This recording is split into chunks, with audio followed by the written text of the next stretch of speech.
Alors Mirova est une société de gestion dédiée à l'investissement responsable et dans ce contexte, nous avons développé des fonds dédiés au financement de la restauration et de la gestion durable des terres.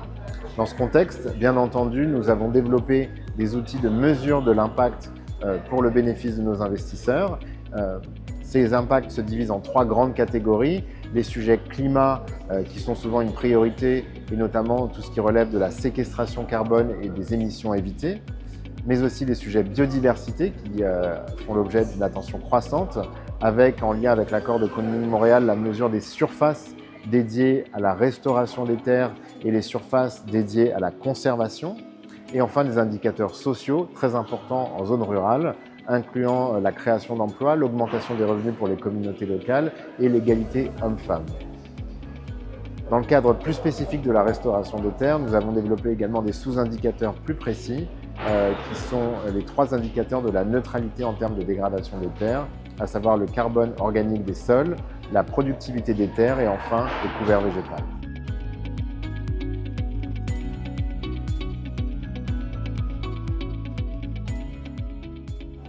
Oui, le contexte actuel est marqué par une croissance des investissements à impact. Ces investissements peuvent venir du secteur public, avec notamment l'aide au développement et l'activité de toutes les banques de développement, mais aussi du secteur privé, avec d'une part l'investissement à impact qui vise rendement financier et impact extra-financier, mais de plus en plus l'engagement des acteurs institutionnels qui, notamment dans un cadre réglementaire renforcé en Europe, doivent aligner leur portefeuille avec les grands objectifs de développement durable. Cette ressource disponible crée une opportunité pour le secteur agricole qui, s'il fait l'objet de pratiques environnementales et sociales positives, peut attirer des financements. Les défis demeurent et ils sont de 2 natures. Le premier est celui de la visibilité.